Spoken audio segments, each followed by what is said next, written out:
Shalom and welcome to another in our series of podcasts from Temple Beth Am, a dynamic center for conservative Judaism in Los Angeles. This is a recording of Rabbi Avi Havivi's weekly Siddur class. So we've been talking about Rembaum's ideas about God for a few weeks, and we have part two of Rabbi Joel Rembaum of Temple Beth Am with us. Thank you, Maimonides expert. And we're talking about, we broke off in the middle. We said, yep, it would be good to do one more session, Rambam on prayer. So Rabbi Rembaum, could I ask you first to, take 3 minutes or so and summarize what we got up to so far? Well, we reviewed his general philosophy, and we talked about how prayer fit in as a kind of a stepping stone to what for him is the highest form of worship of God and love of God, which is philosophical speculation, meditation. And in that respect, we've made some parallels with Kabbalah.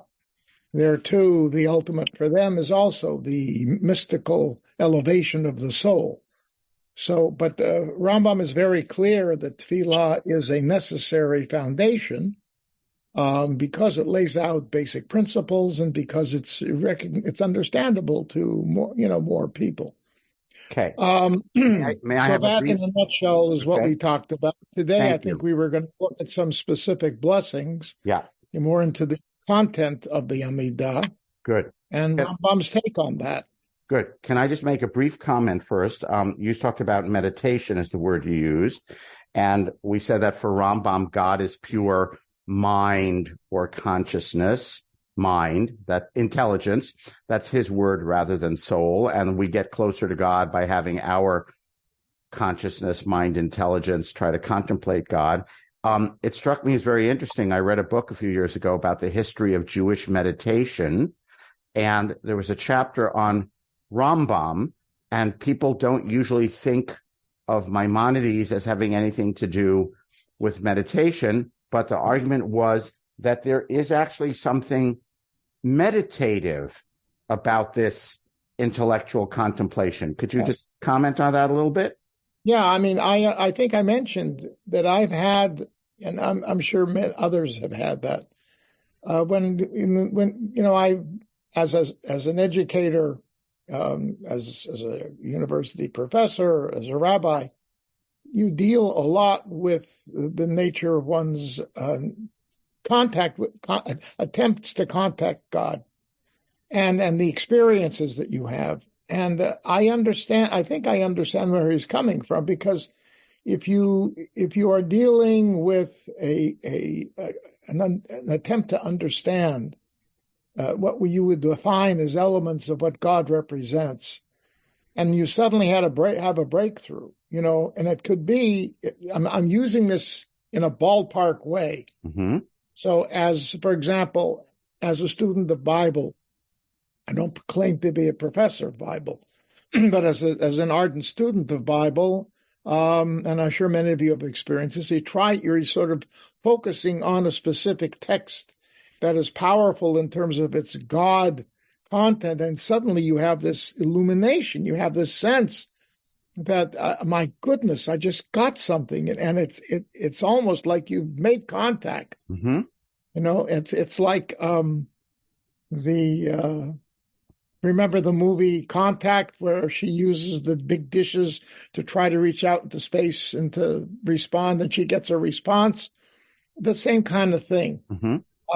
So I think I can understand that. I'm not a big meditator per se. I don't exercise that, but I think I understand that. And if you are oriented to think in that way, then you would get that sense of elevation and that moment. And I remind you, Rambam speaks about these moments as flashes, mm-hmm.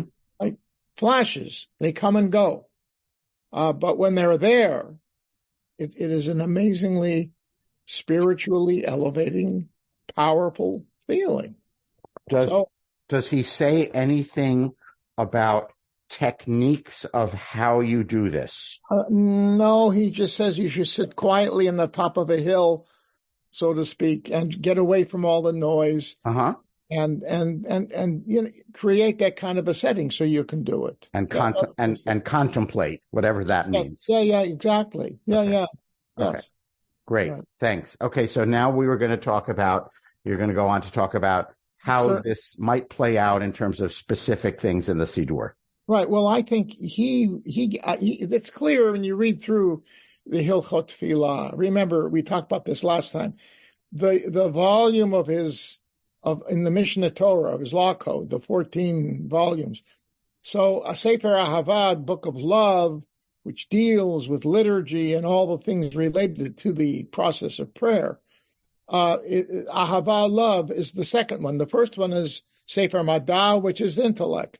So you can see it right there. All right, that's the highest. What comes before it? The Ahava, the love that is generated through prayer. Okay, and that's that. So the whole structure of the way prayer is put into the Mishnah Torah gives you an inkling as to how important he thinks this is, but yet is not the top. You look at the structure of the Mishnah Torah, you see that. Anyway, but so he really gets into it. But one of the most interesting things, I don't know I know you read the first chapter of Hilchot Tefillah, or you studied it. I don't know how much detail he got into it, but it's clear that he makes a big push to emphasize the biblical roots of prayer. And I don't know if you discussed why for him that was so important. No, we actually didn't look at that. We only read chapter 1 of Hilchot Deot that's Sefer Madah. Yeah. Oh, I see. Sorry. Okay. Okay. Oh, okay. Yep. Good. Well, then fine. Anyway, and he's not alone on this. I mean, Sadja, the other great philosopher, preceded him by 200 years, does the same thing in a sense. They are eager to root prayer, which is, I mean, if you read other poskim, other legal scholars on this, they will tell you that the whole concept, the wording of prayer is rabbinic, right? I mean, even he says that in a sense. But he makes the big push that prayer ultimately has its roots in Torah, okay? And then the next level of that would be that the Amidah the original Amidah with the 18 blessings is also based on Bible. The paradigmatic text for that is the Psalm 29 that we sing every Shabbat when we bring the Torah back to the ark afterwards read, Habul Adonai b'nei Elim, right? How many times is God mentioned in that Psalm? 18. So obviously, what's it a paradigm for? Shmon Esrei. A bracha has the mention of God's name. What other structure do we have that has 18? Now, when Rabban Gamliel issued that edict, he didn't say this. This is all, it's already Tanaitic. In other words, those who came right after him, his successors, were the ones who began to do this and associate that with biblical source. But it's a natural. Okay, and this is mentioned both in the Yerushalmi and the Bavli in their discussions of it.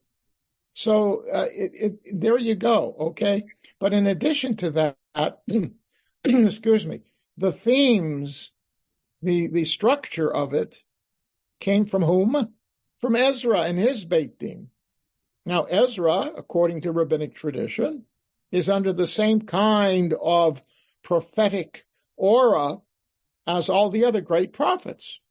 Okay, and so this is also an expression as Bible, part of God's will, rooted in the Bible.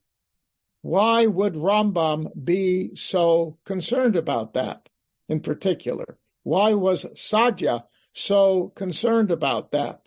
Well, they had a common enemy, Karaites, the sect of Judaism that basically totally debunked rabbinic, in theory, debunked rabbinic Judaism. Sola Scriptura, go to the Bible. Everybody interprets. It was really like the Reformation, and the whole modern Christian approach. Bible thumpers. Look in a book. And they dismiss rabbinic authority. more or less. I'm not going to go in. That's more complicated. But basically, that's what they did. And it turns out in areas of what we would call Bavel, Mesopotamia, where Sadia ultimately lived. He was Egyptian also, by the way.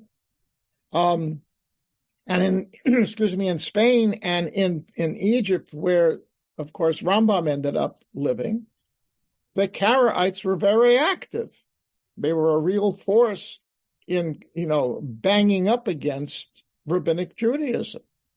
And especially, you even have to the point where you have different sects of Karaites who call a Beit Knesset a Beit Avodah Zarah, a home of idolatry,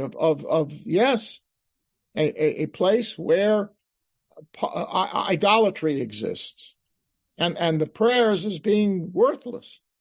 They would say, show me in the 5 books of Moses where it says you should pray. Well, so Rambam answers the question at the very beginning of Hilchot Tefillah. He says it's a mitzvah say. It's a positive commandment. It says, Va'avadat hamet Adonai Elohechem. You shall serve the Lord your God. And what is avodah? Okay, la'avdo b'chol lebavchem, to serve him with all your heart. Right? Prayer is the service of the heart. And he says, there it is in the Torah. QED. Okay, so that's the whole point.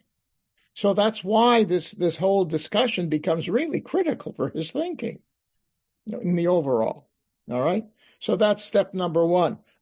So keep that in mind as we go through some of these blessings. But the second point is, what is also interesting is that the second chapter of Sefer Hilchot Tefillah, and by the way, you understand Tefillah here is really, he picks up on the essential element, the primary, what is the primary tefillah? When you say tefillah in rabbinic parlance, what are you talking about? The Shmon Esrei. Yes. That's tefillah. We have generalized it for all prayer, but really that's what they talk about. Okay? So, we mentioned tefillah with the 18, right? Okay, so in the second chapter, he begins it by talking about Birkat HaMinim. Now, the Birkat HaMinim is the blessing of the sectarians. But that's what the rabbis call Lashon Sagei Nahor, which means it is a euphemism, which means the exact opposite of what you're saying. So if you say the blessing of the sectarians, what does it really mean? The cursing of the sectarians. Okay, and our version is Laminim al Tihi Tikva. Well, we changed it also, right? Because that was the Christians made us change it. But the point is, it begins by saying, let them have no hope, let them be among the evil, right? And so he says that blessing is ancient. It's not found necessarily in the Bible, but Rabban Gamliel, who established the principle of the Amidah, put that in, and that's the 19th blessing. Okay? Now he's wrong. Okay? And there's the Bavli, the Babylonian tradition, because of its need to justify its tradition of 19 blessings. Because, Gamliel is clear. 18. Okay? So I'm not going to, that's another discussion. But the point is, he talks about, because he's got to justify that 19th blessing. And so he uses this Talmudic misinterpretation of a Braita, of a secondary ancient source, which is as old as the Mishnah, but that simply says that Rabban Gamliel needed to get a cursing of the sectarians in the Amidah. That's all it says. It doesn't say that it's a separate blessing. And the interesting thing is, while he mentions the minim in his blessings, and you can find the text of that in his Seder Tefillah, which is usually appended to Sefer Ahava, where he has his wording, very unusual for the Middle Ages, of basically the entire prayer. So you can see exactly what he was saying. So he begins by mentioning the sectarians right away. And of course, who's he thinking of? The Karaites, who are the minim, the sectarians of his generation. Okay, now, obviously, Gamliel in 90 of the Common Era was not dealing with Karaites. You could say he was dealing with sort of proto-Karaites, who were people who were refusing to accept rabbinic authority, in particular in things of worship. Probably some of the roots of that existed already back then. Anyhow, but the interesting thing is, when he comes to the Chatimah of the blessing, the concluding bracha, you know how the Amidah, you have the statement of the blessing, and then it ends with the blessing, Baruch atah Adonai, blah, blah, blah, whatever, right? All right. So the word minim does not appear in his concluding blessing. In fact, I've done some research on this. If you look at all of the manuscript editions of that blessing that come through the Middle Ages, there are over 100 of them. Only one minor authority has the word minim in that final blessing. Nobody includes it in that final blessing. And you would think that if it was that important, why didn't everybody put that into the final blessing? It's not there. It's mentioned one way or another, unless somebody made you take it out. But there are even some sources of Jewish liturgy from the non-Christian world where the word minim isn't mentioned. So the notion of sectarian sort of fades over time. But again, because Gamliel in his age, yes, he was dealing with sectarians. Sadia was dealing with sectarians. Rambam was dealing with sectarians. So the whole concept of the importance of that prayer jumps up as being very, very significant. So, but here you can see how he's not just meditating. He's dealing with what we could call tachlis, right? The real, shall we say, political / religious discussions. And it was political because there was power involved with this as well, communal power. Okay. All right. Anyhow, so that you can see here, though, that Rambam the prayer for him is very, very important, and therefore he has to make sure that it is profoundly rooted in ancient traditions, particularly biblical ones. And so that's the first thing I wanted to just, make you aware of. But I would say something else, though. The structure of prayer, of the way the Amidah was structured, and Rambam here is not an innovator, because if you look at both the Bavli and the Yerushalmi on this, they list the themes of the blessings. They don't have the wording, right? And so that's for us, that's a confusing thing. It would have been great if the Talmuds, the Mishnah doesn't have it either. But if the Talmuds, in their developing this, if they wrote out the whole blessing, that would have been great, but they didn't. All right, so we have to look down to the medieval sources for that. And those, as I say, that's a whole other. Avi, if you want me to come in, I can read with you guys the Cairo Geniza Amidah. That is amazing. I mean, this is an Amidah that has 18 blessings, and the wording in many of them, including in the Chatimot, is different from ours. Alan Brody is smiling because nice and short also. Huh? And yes. Nice and short. Nice and short. It's easy to remember. And remember, they had no Siddurim back then, right? A lot of it was memorized. Yes. And a lot of phrases that we know from other sources. So it's really fascinating. And sometimes I think to myself, maybe I should have written, instead of writing a tshuva on the Imahot, which I'm happy I finished, that's good. But the point is, maybe I'll write one that argues we should go back to the original Geniza version, 18 blessings, boom, and that's it. Okay. Anyhow, all right. Right. So I want to take you back to, let's spend 15 or 20 minutes talking about specific blessings and how in Maimonides' way of thinking, they help connect us to God. Funny, that's exactly where I was going, Rabbi. Excellent. Read my mind. Okay. Anyhow, so if you think about what are once you get into the 13 intermediate blessings of the weekday Amidah, which is what we're talking about, right? So let's look at the first four. All right, the first one is Ponein HaDa'at. Da'at, Sefer Mada, intellect, right?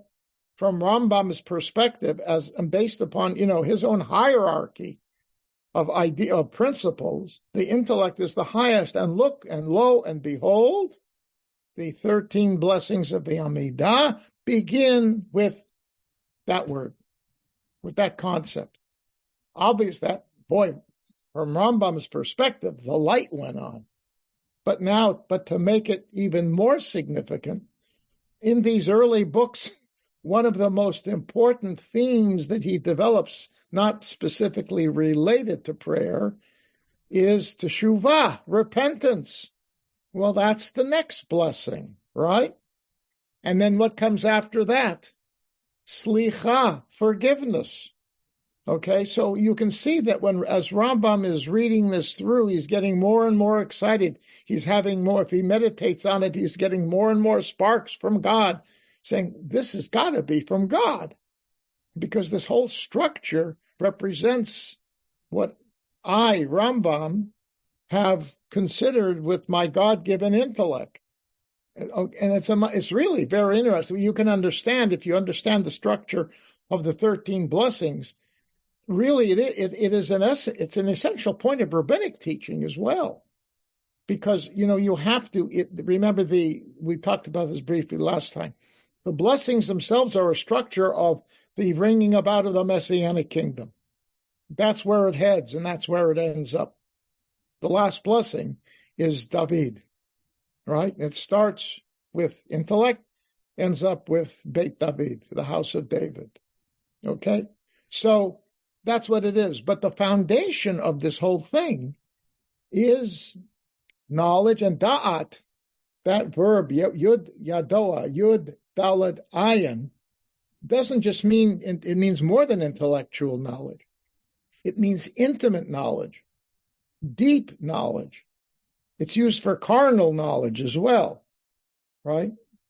Abraham knew Sarah and had children. Doesn't mean he said, hi, Sarah, I'm Abe. How are you? Let's have some kids. No, the opposite. They had intercourse, intimacy. So da'at is intimate knowledge. God says, I know you from all the people. I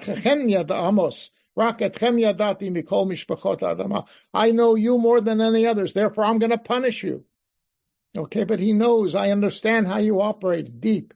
So from Rambam's perspective, and obviously from the perspective of the rabbis, this notion of in-depth comprehension, in your own fashion with God is where you got to start. But then, if you want to carry that into action, what do you have to deal with? You have to deal with the antithesis of that, which would be sinfulness, which really is the negation of all what that intellect would tell you, that your deep knowledge of God, if you have that deep knowledge of God, then your neshama should be clean, but your neshama isn't clean. And you're not going to be able to go back to Eretz Yisrael until you clean it up. That's what it says in the Torah, right? In both Leviticus and in Deuteronomy. Clean yourself up, then you can come in. Admit you're wrong. Do tshuva, right? But then, what will that do? What will that evoke in God? Slicha, forgiveness.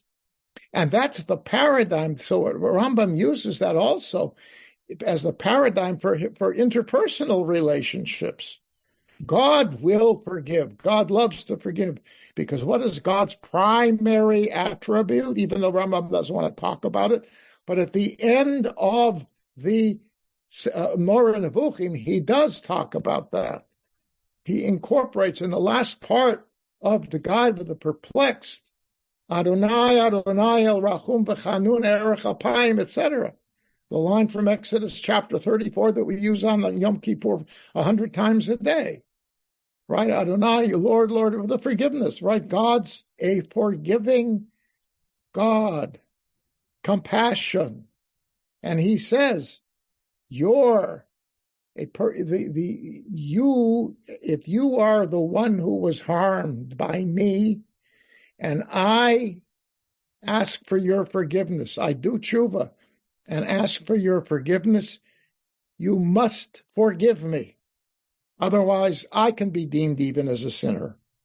Okay? So this whole process of tshuva, forgiveness, cleansing of the souls, is not only from the perspective of God, but human beings. And that's something Rambam is excited about. So when he reads the structure of the Amidah, he's going to get excited. And what's the next one after that? Doctor? Geula. MD. Hey, Geula. Mr. MD. Geula, redemption. Wait. No, Refuah. Refuah. Rafainu Adonai v'nei Rafeh. Then comes Geula. Am I right? Okay, so Refuah. Healing. Physical healing, as well as spiritual healing. Rambam's a doctor. So where I'm getting to this thing is this whole beginning, but then it moves into areas of ethics, of how you create a society. Because Rambam, if you read in particular, if you read the Moreh Nevuchim, his philosophy, you will see he's saying that the purpose of Torah is to create a social setting of intra-human relationships, as well as relationships with God, which lend itself so the society can operate with law, with ethics, in harmony, so that the human soul has the potential to meditate on God. In other words, if you're living in a society that is overwhelmingly chaotic and evil, it makes it very hard for you to focus on God.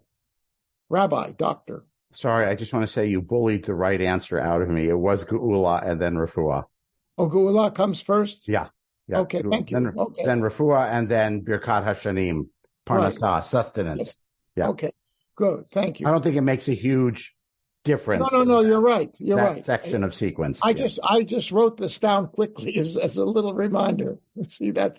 Don't teach from Post-its. That's what it means. All right. Anyway, I didn't open up the prayer book. Sorry. You made me doubt, and so I actually looked it up. That's fine. I appreciate that. I am not perfect. We should all, in moments of not being certain, or even of being certain, we should still look it up anyway. Amen. Anyway, but you get my point, yeah? It doesn't. You're right. It doesn't change my point.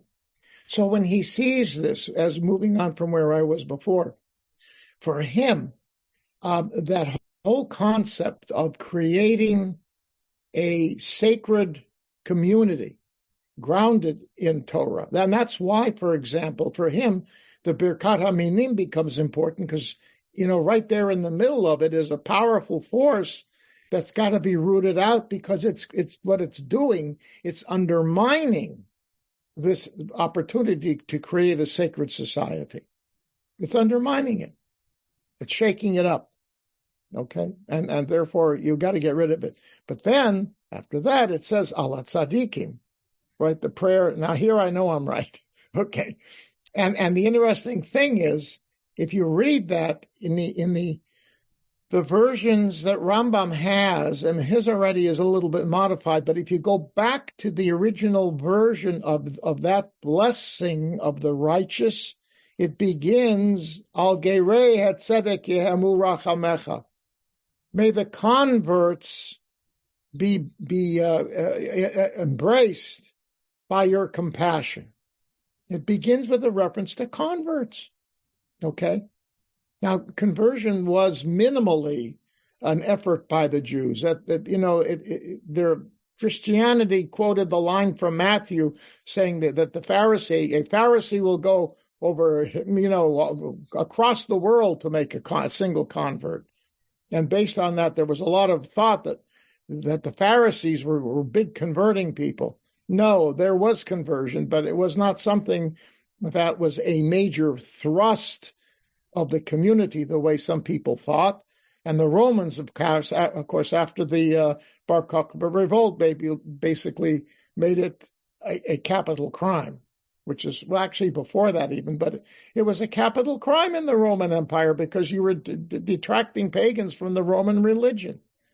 And so you couldn't do it. That's why, one of the reasons why Jesus was crucified is because his people said he's the Messiah, right? And that was part of that whole process that, got the Roman authorities, the Roman priesthood, very angry, and they put pressure on the empire, and boom, became a capital crime. Okay, but the point is, Rambam begins with that, and there too, there's reality. There is an exchange of letters that has been preserved between him and Ovadia Hager, a convert. His name, look at his name, Ovadia, servant of Adonai. A good name for a convert. And this is the guy who asks him, how can I say, Avinu, Avotenu, our ancestors? They're not my ancestors. My ancestors are pagans. And he says, no, when you converted, you became a child of Abraham. And you must say all of that.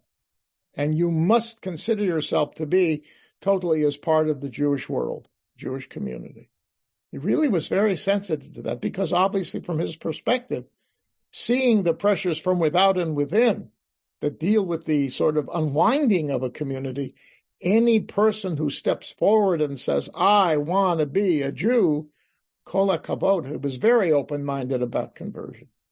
All right, so to conclude, okay, am I reaching the point where I have to conclude? All right, so we'll try to wrap it up. 3 minutes? Oh, okay, maybe 5 minutes, 15, 20 minutes. Okay, anyway, so I mean, these are the reasons why I think that the prayer, the structure of the prayer, and why I like people to really spend time when you read the Amidah, Hebrew or English, when you pray it, meditate on it, because ultimately it is a very, what shall we say? It's a very accessible kind of thing. A prayer for rain. Right now, obviously, if you're a farmer, this is a big deal. But we now understand today, right, with weather issues that are confronting us left and right, how this whole notion of our being tied into this whole process of the ebb and flow of nature and how we have to make our lives conform to that rather than making that conform to our lives. That's the whole point. This is God talking, right? It's God talking. And we have to listen to that, but we don't as a race. And V'haya'im shamoa, right? The second paragraph of the Shema. That's all about consequences, good and bad. Now, it's very mechanical. We don't think that way necessarily. But here's a situation that we're confronting now where it is actually mechanical. We know causality here. It's not an abstraction. It's very relevant, folks. It's very relevant. All right, so I think what we need to do is, there's an old argument in Judaism, can you teach ta'amei hamitzvot? Can you explain the commandments based upon reason? Or should it simply be, that it's discipline, God said you do. God said you do. Okay? Whereas the other side would say, no, you're right, God said you do, but you've got to have an understanding of why God said that. Get into God's brain and understand why these things were so important for us. And if you probe a little, you can do it.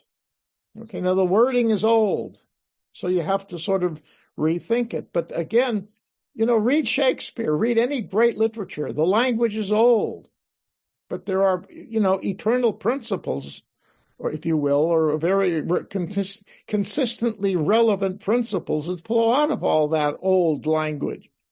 And that's the beauty of the Hebrew, the nuances, the subtleties. Granted, a lot of people can't do that, but a good translation will do that.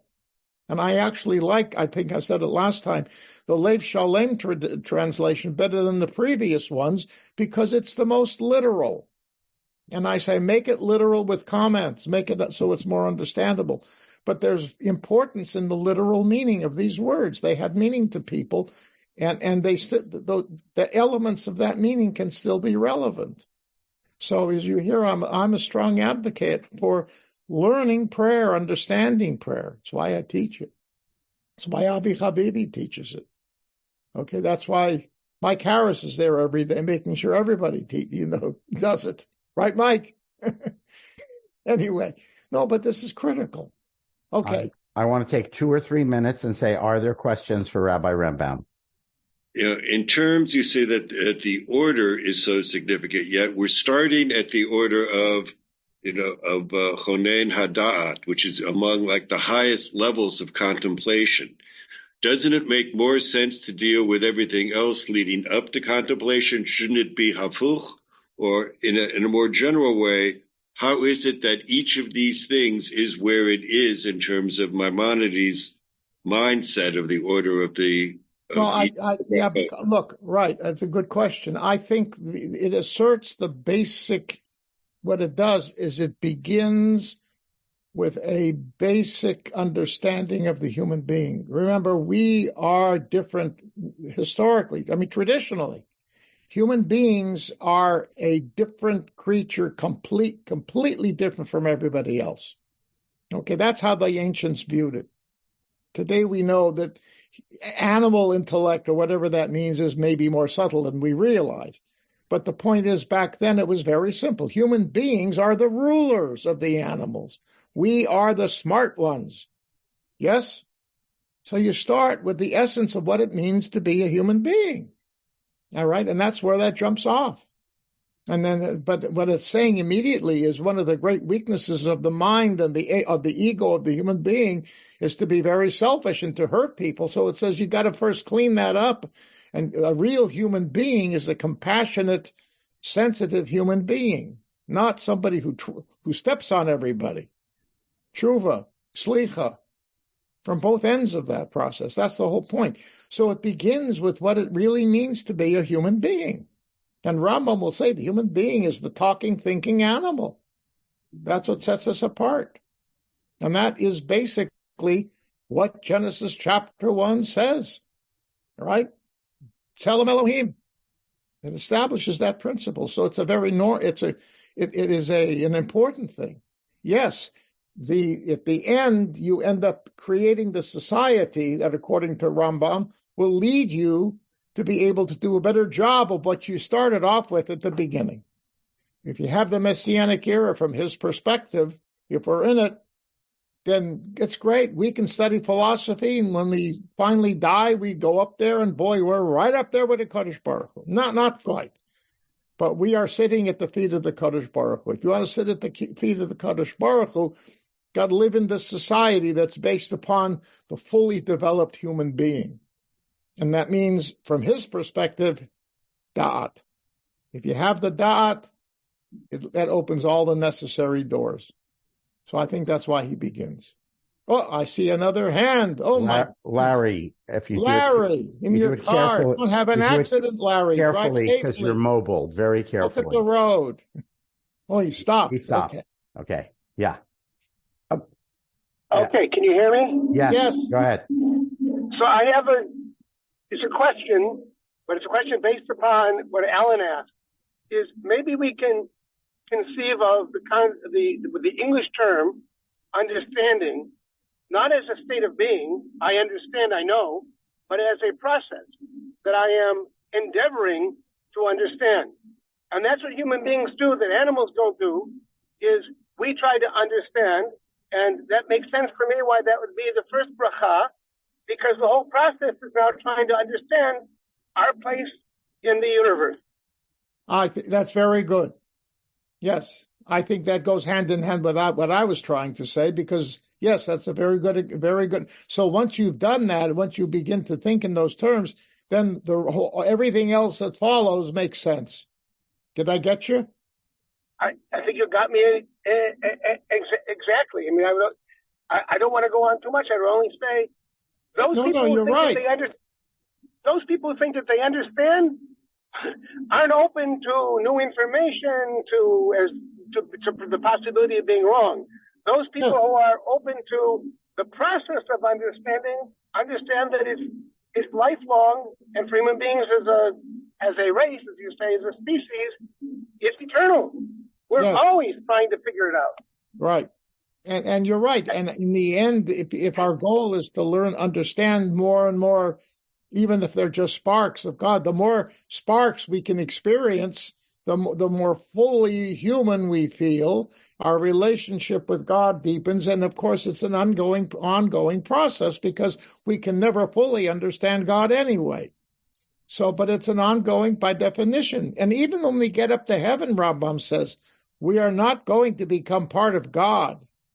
We are still a human intellect, but we just get closer and to the point where we can experience more the fullness of what it means to be in divine presence.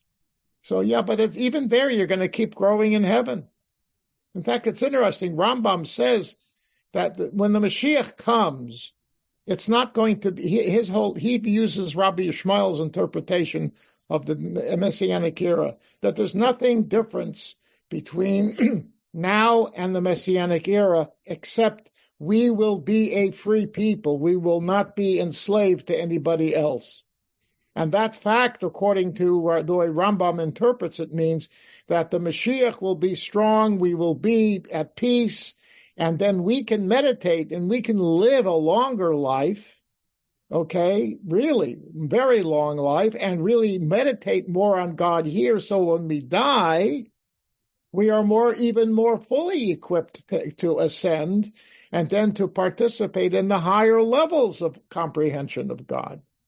And it's an ongoing process that never ends, even after the Mashiach comes.